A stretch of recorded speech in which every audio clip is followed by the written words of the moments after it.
Your Life and Sex Island, Chapter 6, The Life and Sex Island, page 204. Wow, that's amazing. Our economy in 2000 was just like our economy in 1920. Inequality was maxed out, the rich were filthy, the poor were washed clean. The stock market was nuts, as were the rich speculators. Let's see what happens now. The PE ratio of stocks went from a low of about 9 in 1980 to a high of about 43 in 2000. 43 is well past the stupid level, the highest in history, and indicates a super desperation. Trader Mac's Truth Fountain poets were busily inventing new financial investment instruments, which we can liken to economic IEDs, improvised explosive devices. Handled with care, they're gonna blow. Too much money, chasing too little value. Good money, put to bad use. Demand for carved lava boats hits new high. Malarkey bird tail feathers soar. Hedge fund manager earns $5 billion. Leona Helmsley's dog earns $12 million. Fifth largest bank rescued from collapse. GE's earnings unexpectedly topple. Oops. Wachovia too. Oops. Citigroup too. Lehman Brothers, $3 billion loss. Oh well, chump change. Major companies renege on pension benefits. 1/3 of homeowners have negative equity. Banks to homeowners, fuck you. Homeowners to banks, fuck you too, twice. Congress changes bankruptcy law to make slaves of four-flushers. Airlines seek government bailout.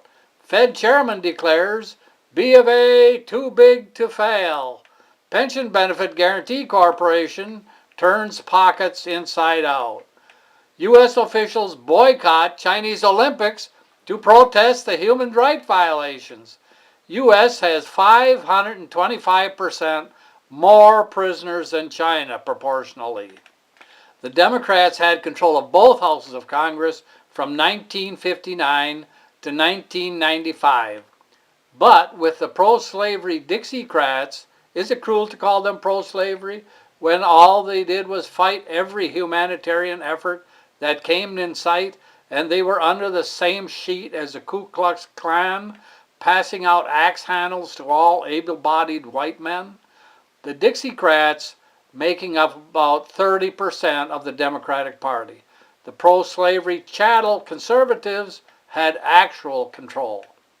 With Nixon's Southern strategy in 1968, the Dixiecrats became Republicans, and the Republicans, pro-slavery conservatives, took total control and completed driving the country into the dirt. Finally, at long last, we had everything in place. The spread between the rich and the poor had never been greater. Executives were paid hundreds of millions of dollars, sometimes billions, for doing demonstrably negative jobs, unless destroying the company and the country is positive. A great victory was in evidence in the war against workers. Unions were in a fetal position on the mat, melting into the sub-basement. About 1/3 of the working class had negative net worth. Almost everyone that I knew had 2 or 3 jobs and terror in their eyes. No matter how hard nor how smart people worked, they fell behind. The banks and investment houses had put much of their money in derivatives, investment instruments, or economic IEDs, improvised explosive devices. Investment instruments was the very smart, very modern, up-to-date name for malarkey bird tail feathers. We, the government, poured our last money that we borrowed from China into preventing the moneyed houses from facing failure. they could still keep taking hundreds of millions from us. We had segued nicely from one made-up enemy to another made-up enemy without anyone noticing. Communism to terrorism. We're at war, Bush II's favorite sentence as he gives us his gap-brained smile. There was no fear that we would run out of dire enemies. Because of national security, everything that our hired idiots did was kept secret from us. We had soldiers stationed in something like 700 countries. U.S. operates and or controls 700 and 800 military bases worldwide and some 400 domestic bases. In total, there are 255,065 U.S. military personnel deployed worldwide. We had an active war that promised to utterly destroy us with the death of 1,000 cuts lasting over 100 years. We had sold our children and grandchildren into slavery to the Chinese. The stimulus package allowed us to borrow money from the Chinese to buy products produced in China. Bush II did a little tap dance in the doorway, like Nero fiddled while Rome burned. Debutante balls were more lavish than ever. Had we forgotten anything? I don't think so. Bush II's personal tax rate on adjusted gross income of almost $1 million was 24%.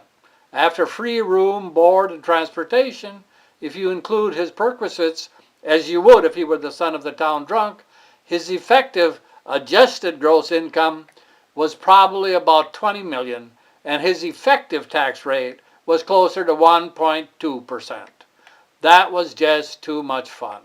Now for the full manure load. Numbers, here I come, ready or not. I would like to make a big wall chart where I could tie everything together, but I can't. We will just have to make do with these little tiny pages.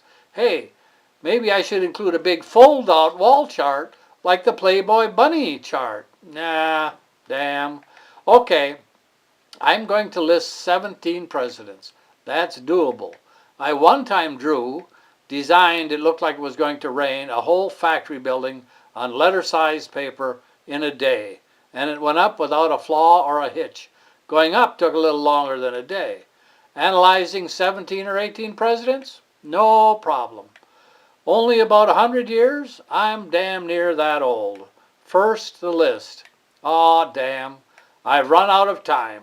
We'll just have to come back. I will return, Lord willin' and the creek don't rise.